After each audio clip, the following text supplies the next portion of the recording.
ఆంధ్రప్రదేశ్ రాష్ట్రంలో గ్రామ సచివాలయాలు, వార్డు సచివాలయాల వ్యవస్థను మరింత పటిష్టం చేయడంపై ప్రభుత్వం దృష్టి సారించింది.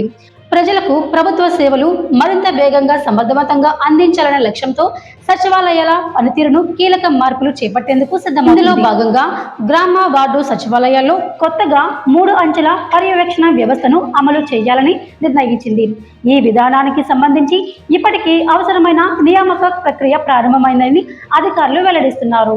అన్ని ఏర్పాట్లు పూర్తయ్యాక వచ్చే నెల నుంచే రాష్ట్ర వ్యాప్తంగా ఈ కొత్త వ్యవస్థను అమల్లోకి తీసుకురావాలని ప్రభుత్వం భావిస్తుంది.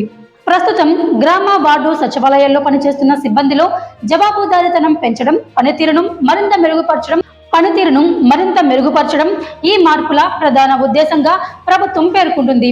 ఈ క్రమంలో సచివాలయాలను ముందుగా 3 విభాగాలుగా విభజించి ప్రతి సచివాలయంలో 6 నుంచి 8 మంది ఉద్యోగులు ఉండేలా సిబ్బంది సర్దుబాట్లు చేస్తున్నారు.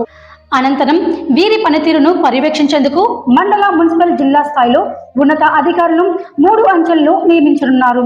జిల్లా కేంద్రాలు సచివాలయాల పర్యవేక్షణ కోసం శాశ్వత అధికారులు నియమిస్తూ ఉండగా, మున్సిపాలిటీలు, కార్పొరేషన్లు, నగర పంచాయతీల్లో మున్సిపల్ శాఖ నుంచి అదనపు కమిషన్ స్థాయి అధికారులను డిప్యుటేషన్ పై నియమిస్తున్నట్లు సమాచారం.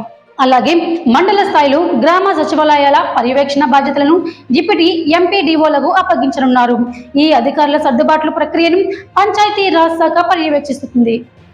ఇదిలా ఉండగా గ్రామ, వార్డు సచివాలయాల్లో ప్రస్తుతం అదనంగా ఉన్న సిబ్బందిని ఇతర శాఖలకు వినియోగించుకునే దిశగా కూడా ప్రభుత్వం నిర్ణయం తీసుకుంది.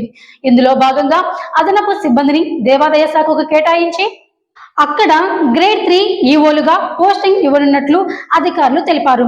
అలాగే కమిషనర్ కార్యాలయాల్లో అవసరాన్ని బట్టి సచివాలయాల్లో ఉన్న అదనపు సిబ్బందిని వినియోగించుకునే అవకాశాన్ని కూడా పరిశీలిస్తున్నారు.